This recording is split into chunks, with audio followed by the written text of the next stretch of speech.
पुण्यात्माओं, यदि कोई गफलत में जी रहा है तो उसकी अपनी मौज, उसकी अपनी मर्जी है, उसका अपना ज्ञान आधार है। जो व्यक्ति इस परमपिता परमेश्वर से अपरिचित हैं, जो व्यक्ति पूज्य गुरुदेव जी को समझ नहीं पाए, उनको जान नहीं पाए, पहचान नहीं पाए, और उन्हें एक आम व्यक्ति, आम संत या आम मानुष मान के उनके साथ में लगे रहे, दास उनके विषय में तो नहीं कह सकता है। लेकिन जितना परमपिता परमेश्वर ने दास को सद्बुद्धि बख्शी है ज्ञान आधार से, अपनी सत प्रेरणा से, तो पुण्यात्माओं, दास निश्चित तौर पे ये कह सकता है कि परमात्मा जेल में बैठने नहीं आया है और 7 साल कम नहीं होती हैं। दास तो ये कह सकता है कि परमात्मा अपनी तरफ से समय बढ़ाता जा रहा है ताकि लोग समझ जाएं, मेरे बच्चे समझ जाएं, सही रास्ते को अपना लें, मेरे मार्ग दर्शन अनुसार चलें, ज्ञान को आधार बना लें, सत्संग रूपी वचनों को आधार बनाएं। परमेश्वर सिर्फ और सिर्फ, क्योंकि इस दुनिया को तो विनाश हुआ पड़ा है पुण्यात्मा, दुनिया बिल्कुल खत्म है। ये समय जो परमात्मा बढ़ा रहे हैं, वरना अभी तक तो आपस में देशों को भिड़ जाना था, लड़ जाना था, गोले बारूदों की बरसात हो जानी थी। लेकिन परमेश्वर सिर्फ आप और हम चंद मुट्ठी भर भक्तों के लिए ये समय बढ़ा रहे हैं। लेकिन कब तक बढ़ाएंगे? तो पुण्यात्माओं, दास की विनती है, जो ना समझे या ना समझना चाहे उनकी अपनी मौज है। लेकिन जो मेरे सत्सेवक भाई बहन हैं, जो परमेश्वर के ज्ञान को आधार बना के अपनी भक्ति कर रहे हैं, अपने दैनिक जीवन की जो क्रियाकलाप हैं वो कर रहे हैं, उन सभी से मेरा हाथ जोड़ के विनती है, मेरा निवेदन है, आप अपनी भक्ति मर्यादाओं को चेक करते रहिए, क्योंकि आने वाले विनाशकारी समय में, और विनाश तय है, दुनिया की कोई भी शक्ति उसको रोक नहीं सकती। एक रोकने वाली शक्ति केवल पूज्य गुरुदेव जी हैं, और पूज्य गुरुदेव जी कभी भी इस काल भगवान के अड़ंगों में, बीच में अपनी किसी भी प्रकार की बाधा उत्पन्न नहीं करते हैं। और काल भगवान ने इस पूरी दुनिया का सत्यानाश करना है, क्योंकि चौथा युग चल रहा है, और इसने खुद ही परमात्मा से ये वरदान लिया था कि परमात्मा चौथे युग में जितने मर्जी जीव ले जाना। पुण्यात्माओं, चौथा युग चल रहा है। हम किसी को कोई कह के या किसी से कोई वरदान लेके हम भूल सकते हैं, क्योंकि हम जीव संज्ञा में हैं। लेकिन काल भगवान को भी पीव की संज्ञा दी गई है, क्योंकि ये भी 21 ब्रह्मांड के जितने भी प्राणी हैं उन सब में सर्वश्रेष्ठ है, बल में और बुद्धि में। ये भी 21 ब्रह्मांड का स्वामी है। इसको भी संतों ने ज्योति निरंजन की संज्ञा दी है। वो नहीं भूल सकता, और उसे अच्छे से पता है कि परमेश्वर अपने वचन का पक्का है। 7 वचन पलटे नहीं, चाहे पलट जाए ब्रह्मांड। तो परमेश्वर आएगा और मेरे मुख से निवाला छीन के लेके जाएगा, क्योंकि ये काल भगवान कोई आलू टमाटर गोभी नहीं खाता है। ये सूक्ष्म वासना, हमारे सूक्ष्म शरीर में जो वासना जमा होती है, आप सबको पता है, ये तपस्या पे उसे खाता है। तो ये इतनी आसानी से अपना भोजन कैसे जाने देगा? हर संभव ये कोशिश करेगा और कर रहा है। जगत वाले तो सारे इसकी परिधि में हैं, लेकिन भक्तों पर भी काफी संख्या में इसने अपना डेरा डाल लिया है। तो दास की विनती है, परमात्मा अब जबरदस्ती नहीं करेगा। परमेश्वर ने हमें बचने का एक मार्ग जो है वो दे दिया है, अपनी भक्ति, अपनी मर्यादा, सब कुछ परमात्मा ने समझा दिया है। अब बचना आप और हमको इन मर्यादाओं के आधार से स्वयं ही पड़ेगा। तो दास की विनती है सभी सत्सेवक भाई बहनों से, आप जी परमेश्वर की मर्यादाओं का विशेष तौर पे ध्यान रखिए, दास भी ध्यान रखेगा। बारंबार हम बंदी छोड़ से दंडवत प्रार्थना करते रहें कि हे परमेश्वर, रोज प्रार्थना करें पुण्यात्माओं। वैसे तो संध्या आरती होती ही प्रार्थना के लिए है, जाने अनजाने की गलतियों के लिए, युग युगांतरों की महाभूल और गलतियों के लिए ही हम संध्या आरती करते हैं, अपने गुरुदेव से वंदना करते हैं, उनसे क्षमा याचना मांगते हैं। उसके अलावा भी जब भी समय मिले परमेश्वर को दंडवत करके और मालिक से क्षमा याचना मांगते रहिए कि परमात्मा 2 सेकंड पहले भी यदि दास से मन वचन कर्म से कोई गलती हो गई हो, परमेश्वर दास को तुच्छ बुद्धि जीव जान के अक्षमा कीजिए परमात्मा। पुण्यात्मा, वरना बचाव का कोई तरीका नहीं है। दूसरी बात, भक्ति का मूल, भक्ति का आधार, भक्ति की नींव केवल सतगुरु है। और जिन आत्माओं को ये बात समझ में नहीं आ रही अभी तक, जो आत्माएं अभी तक परमपिता परमेश्वर सतगुरु रामपाल जी भगवान को नहीं समझ पाए, उनको नहीं जान पाए हैं, वही आत्माएं उनकी शरण में होते हुए भी धोखा खा चुकी हैं और खाती जा रही हैं। वो लोग जो पूज्य गुरुदेव जी से काफ़ी समय पहले ही दूर हो चुके हैं, कुछ आत्माएं बरवाला कांड के बाद में दूर हो चुकी हैं, कुछ आज दूर हो चुके हैं। पुण्यात्माओं, ये सौभाग्य समझना, जितने भी भगत भाई बहन जो आज अपने गुरुदेव को भगवान मान के, उनको परमात्मा मान के, और जिन्होंने 8 सितंबर को परमेश्वर का प्रकट दिवस मनाया है अपने घर पे या जहां भी जैसी भी व्यवस्था परमात्मा ने करवाई, ये आपका परम सौभाग्य है कि परमेश्वर ने आपको इस बिचली पीढ़ी में संभाल के रखा हुआ है। ये निशानी है इस बात की, यदि आपने प्रकट दिवस मनाया है तो 8 सितंबर को, ये इस बात का सबूत है, इस बात का प्रमाण है कि परमेश्वर आपके ऊपर 100% मेहरबान है। क्योंकि सबसे बड़ी जो कमी होती है, गुरुदेव ने बताया, वो यही होती है कि जीव अपने सतगुरु को परमात्मा नहीं मान पाता, उन्हें परमेश्वर नहीं मान पाता है, खाली अपना गुरु समझ के, एक संत समझ के ही छोड़ देता है। वरना परमात्मा तो हर समय इस पृथ्वी पे रहते हैं। असंख्य बार वो परमात्मा इस पृथ्वी पे आए हैं।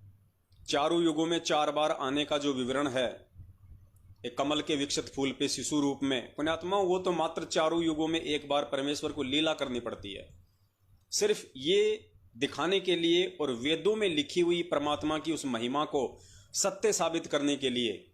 जो वेदों में लिखा गया है कि वो परमात्मा एक कमल के फूल पे शिशु रूप में प्रकट होता है, बाल्यकाल से ही जो है कंवारी गायों के दूध से उनकी परवरिश होती है, सिर्फ और सिर्फ ये जो कमल के फूल पे शिशु रूप में आने की जो लीला है, सिर्फ वो परमात्मा वेदों में लिखी अपनी महिमा को सत्य साबित करने के लिए आता है। वरना उस परमात्मा को कमल के फूल पे या फिर गुलाब के फूल पे शिशु रूप में प्रकट होने की कोई आवश्यकता नहीं है, कोई जरूरत नहीं है। वो समर्थ है, उसके लिए तो चुटकी बजाने जितना काम भी नहीं है इस पृथ्वी पे जब चाहे जहां चाहे प्रकट होना। तो कोई ये ना सोचे कि जो असली परमात्मा है, जो असली कबीर भगवान है, वो केवल वही होता है जो कमल के फूल पे आता है। ये सारी भ्रमणाएं समाप्त करने के लिए ही परमात्मा ने हमारे को ये तत्व ज्ञान दिया है और इस कलयुग की पिछली पीढ़ी में पैदा करके हमारे को शिक्षा दी है, टेक्नोलॉजी दी है, ये विज्ञान हमें इसलिए दी है कि हम परमेश्वर को बहुत जल्दी समझ जाएं। क्योंकि पुण्यात्माओं, विज्ञान ने जो उन्नति की है और जो ज्ञानहीन प्राणी है वो विज्ञान की उन्नति देख के भगवान को भूलता जा रहा है। लेकिन गुरुदेव ने कहा है कि जो मेरा हंस होगा वो विज्ञान से समझेगा, मुझे समझेगा, मेरे विधान को समझेगा और ज़्यादा वो दृढ़ होगा परमात्मा में। अपने आत्मा कॉमन सेंस की बात है, विज्ञान किसने बनाई? लोग बोलेंगे भैया वैज्ञानिक ने बनाई। वैज्ञानिक कौन है भैया? एक इंसान है। इंसान को किसने बनाया भाई? परमात्मा ने बनाया। जब विज्ञान बनाने वाले वैज्ञानिक को परमात्मा ने बनाया है तो पुण्यात्माओं, ये विज्ञान बड़ी हुई या उस परमात्मा का वो तत्व ज्ञान बड़ा हुआ जो इस परमेश्वर ने आके आप और हम सबको दे दिया है। और ये विज्ञान तो गुरुदेव ने बताया कि इस परमेश्वर के तत्व ज्ञान के आगे छींट भर भी नहीं है, छींट भर भी, यानी ऊंट के मुंह में जीरे के समान भी नहीं है विज्ञान, ये टेक्नोलॉजी। ये भी तो परमेश्वर का दिया हुआ माल मटेरियल है जिसके आधार से वैज्ञानिक अपना शोध करते हैं, आविष्कार करते हैं। और गुरुदेव ने बताया कि 2 साल वर्षा ना हो, अनाज के दाने दाने के लिए तरस जाएंगे, त्राहीमान मच जाएगा। इनके रॉकेट, इनके हेलीकॉप्टर, इनके विमान सब के सब पृथ्वी पे पड़े रहेंगे, उनमें जंग लग जाएगी, कोई चलाने वाला नहीं बचेगा। तो जितना भी सब कुछ है, चाहे विज्ञान हो, ये सब कुछ उस परमेश्वर की देन है। और पुण्यात्माओं, आप और हमारा सौभाग्य कि हम उस परमपिता परमेश्वर, उस ज्ञान विज्ञान और उस तत्व ज्ञान के जन्मदाता परमपिता परमेश्वर सतगुरु रामपाल जी महाराज जी के भगत हैं। हम उनके शिष्य हैं, हम उनके अनुयायी हैं। और वो भी सत्सेवक के रूप में परमात्मा ने आप और हमें चुना है। ये वर्णन नहीं किया जा सकता पुण्यात्माओं। सबसे बड़ी हमें खुशी इसी बात की होती है कि इस दुनिया की 8-8.5 अरब की जनसंख्या है। इस बेइंतहा भीड़ में से उस परमात्मा ने 27 वर्षों में 15-20 लाख लोगों को अपनी शरण में लिया था। और 15-20 लाख लोगों में से परमात्मा ने चंद मुट्ठी भर अपनी प्यारी आत्माओं को सत्सेवकों के रूप में अलग छांट दिया, जो परमेश्वर के मिशन को उनकी सत प्रेरणा और उनके आशीर्वाद अनुसार आगे बढ़ा रहे हैं।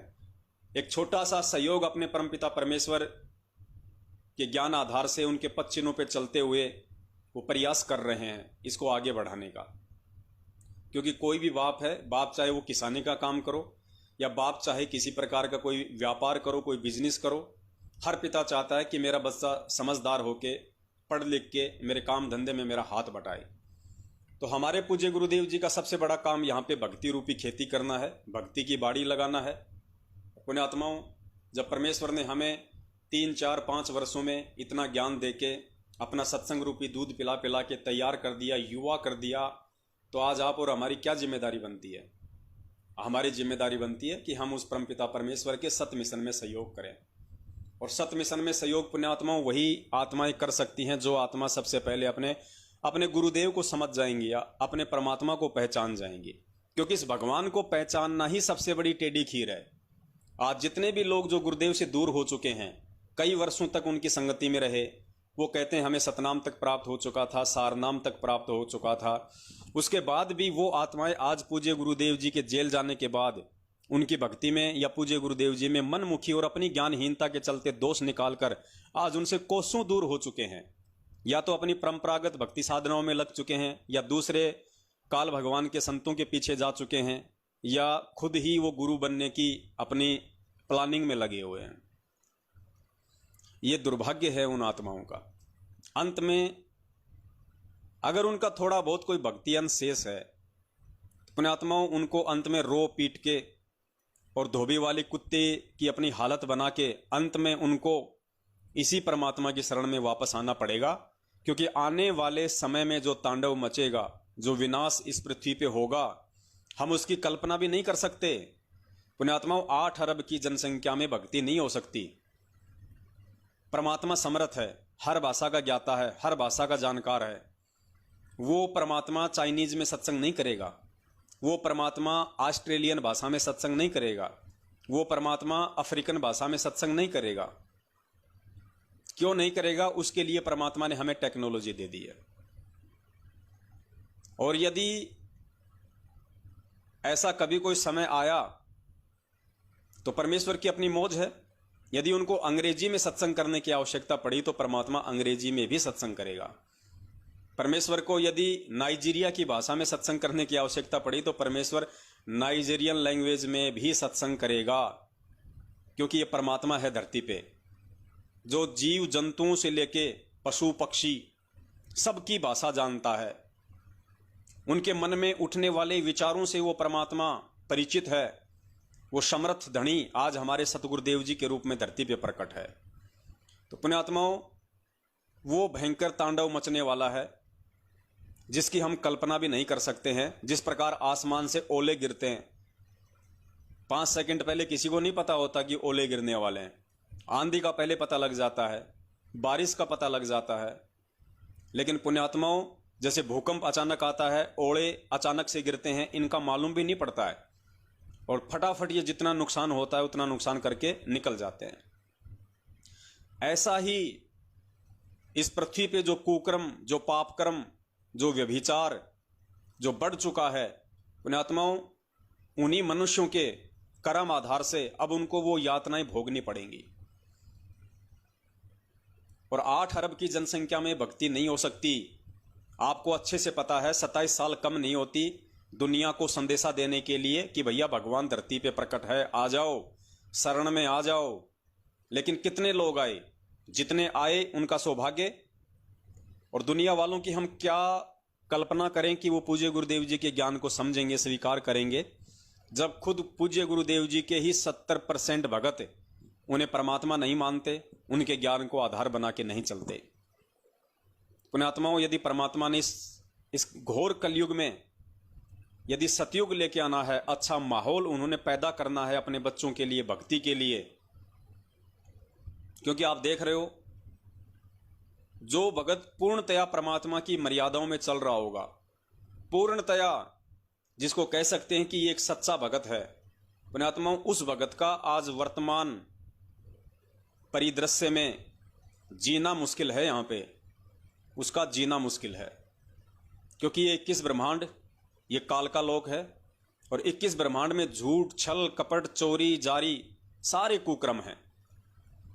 और ऐसे लोगों के बीच में एक साधु बन के कोई सोचे मैं भक्ति कर लूं, पुण्यात्माओं, ये तो उस परमात्मा का विशेष आशीर्वाद और परमात्मा की विशेष मेहर उन आत्माओं पे है जो वर्तमान में ऐसे लोगों के बीच में रह के अपनी भक्ति कर रहे हैं। वरना यहां पे आप एक सेकंड राम का नाम नहीं ले सकते, आप एक सेकंड ये भक्ति नहीं कर सकते आप। लेकिन जो कर रहे हैं पूर्णतया मर्यादाओं में रह के, उन पे गुरुदेव की विशेष मेहर और रजा है। और जो कर रहे हैं वो कितना बेचारे भयभीत होकर कर रहे हैं, कितना वो डर डर के कर रहे हैं।